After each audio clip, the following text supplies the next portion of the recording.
আসসালামু আলাইকুম everyone, welcome to my page resin crafter Mim. আজকের এই সুন্দর গোলাপ দুটো আমি প্রিজার্ভ করব, কিভাবে কি শেপে প্রিজার্ভ করলাম সেই ভিডিও আপনাদের সাথে আজকে শেয়ার করব। আমি ক্লায়েন্টের পছন্দ মতো দুটো মেটালিক বেজ নিয়ে নিলাম, সেখানে ফার্স্ট কোটের রেজিনটা অ্যাপ্লাই করে নিচ্ছি। একটা ওভাল শেপ রিং বেজ, অন্যটা স্কোয়ার শেপ পেন্ডেন্ট বেজ।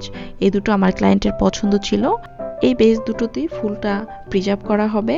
এখন আমি ফুল দুটো নিয়ে নিলাম, আর যেই পাপড়িগুলো ভালো ওইগুলো আমি বেছে নিচ্ছি। আমার কাজের জন্য যেটুকু দরকার হবে আমি ওইটুকুই নিয়ে নিচ্ছি। এখানে দেখা যাচ্ছে ম্যাক্সিমাম পাপড়িগুলোতেই ছত্রাক অ্যাটাক করে ফেলেছে। যেই অংশগুলো ভালো ওই অংশগুলোই নিয়ে নিচ্ছি। আর এখন আমি আমার প্রয়োজন মতো ফুলটা কাট করে নিলাম, আর কিছু গোল্ডেন ফয়েল পেপার নিয়ে নিলাম এটা ডেকোরেশনের জন্য।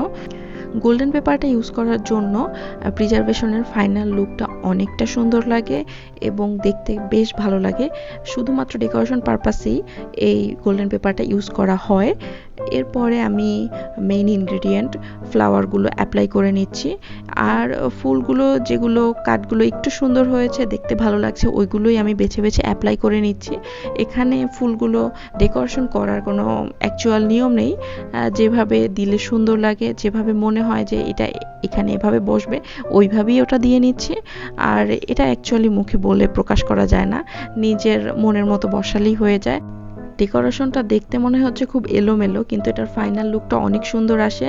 আর এই ডেকোরেশনটা নিয়েই খুব বেশি চিন্তা ভাবনা করতে হয়, কারণ যদি ফাইনাল লুকটা ভালো না আসে, ডেকোরেশনটা যদি ফাইনাল লুক ভালো না আসে তাহলে দেখতে ভালো লাগবে না। তাই এই সময় খুব অনেক বেশি চিন্তা ভাবনা করে ডেকোরেশন করতে হয়। এবারে রেজিনের ফাইনাল কোটিংয়ের পালা। ডেকোরেশনের পর কিছুক্ষণ রেস্টে রেখে দিয়েছিলাম, এরপরে ফাইনাল রেজিন কোট অ্যাপ্লাই করে নিচ্ছি। আর রেজিনের এই মিক্সচারটা আমি অফ ক্যামেরায় করে নিয়েছি, আপনারা চাইলে আমার প্রিভিয়াস ভিডিওগুলো চেক করতে পারেন, আমি লিঙ্ক ডেসক্রিপশনে দিয়ে দিব। আর এটা হচ্ছে নেক্সট ডের ভিডিও।